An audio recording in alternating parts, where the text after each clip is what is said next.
আসসালামু আলাইকুম। Experience with মনি পেজে আপনাদের সকলকে স্বাগত জানাচ্ছি।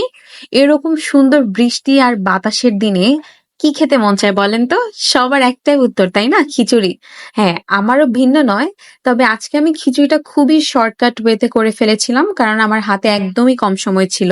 কিন্তু খিচুড়ির টেস্টটা শর্টকাট হলেও অনেক টেস্টি ছিল।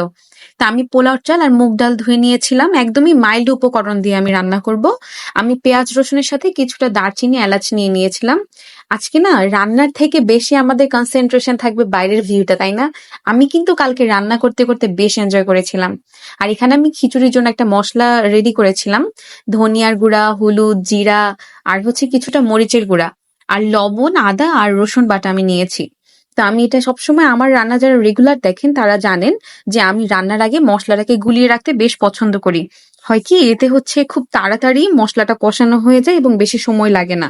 আমার যেহেতু হাতে শর্ট টাইম ছিল, আমি গুলিয়ে 2 থেকে 3 মিনিটের মতো সময় রেখেছিলাম। তারপরে আমি দিয়ে দিয়েছিলাম। আর খিচুড়িতে না মশলাটা গুলিয়ে অতটা সময় রাখতেও হয় না। মানে এটা এমনিতেই মজা লাগে, অনেকে তো হাতে মাখিয়ে বসায়। তো আমি কালকে কষিয়ে রান্না করব দেখে আমি মশলাটাকে দিয়ে, মশলাটা কষানোর পরে আমি পোলার চাল আর মুগ ডালটা নিয়ে নিয়েছিলাম। আর পোলাও চালটা কিন্তু অবশ্যই ভিজিয়ে রাখতে হবে। রান্নার আধা ঘন্টা আগে রাখলে হয় কি, সবগুলো পোলাও চাল একবারে সুন্দরভাবে ফুটবে, একটা বেশি বা কম ফুটবে না। তো আপনারা চাইলে রান্নার আগে পোলাও চাল দিয়ে যদি রান্না করেন, অবশ্যই পোলাও চালটা ভিজিয়ে রাখবেন। আর খিচুড়ি, পোলাও এগুলো কিন্তু ভাজার উপরে টেস্ট ডিপেন্ড করে, তাই না? যেটা যত বেশি ভাজা হবে সেটা তত বেশি মজা লাগবে।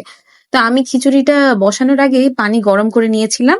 আমার খিচুড়ির চাল আর ডালটা ভাজা হয়ে গেলে আমি গরম পানিটা দিয়ে নেব।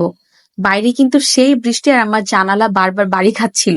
আমি তাও জানালা লাগিয়ে রান্না করিনি, যে আমি বাইরের বৃষ্টির ভিউটা দেখে দেখে রান্না করব আর কি। তো আজকে ওয়েদারটাও সেম। আজকেও অনেকে খিচুড়ি রান্না করবে, তো আমি খিচুড়িটা এক সাইডে বসে আমি ডিম ভুনা করব।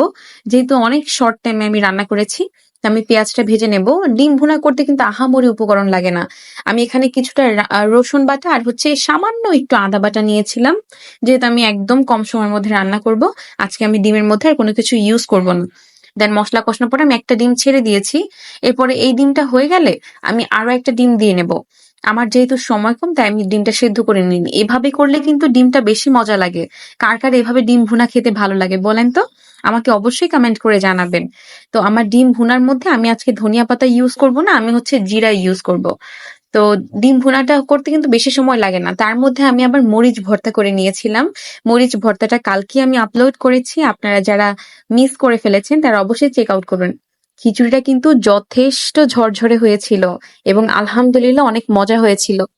আপনারা কে কি রান্না করলেন এবং কে কি পছন্দ করেন অবশ্যই কমেন্ট করে জানাবেন, এবং ভিডিওটি ভালো লাগলে অবশ্যই লাইক এবং শেয়ার করবেন। Thank you. আমার খিচুড়িটা কিন্তু খেতে আসলে খুব মজা হয়েছিল। আপনারা কে কি করলেন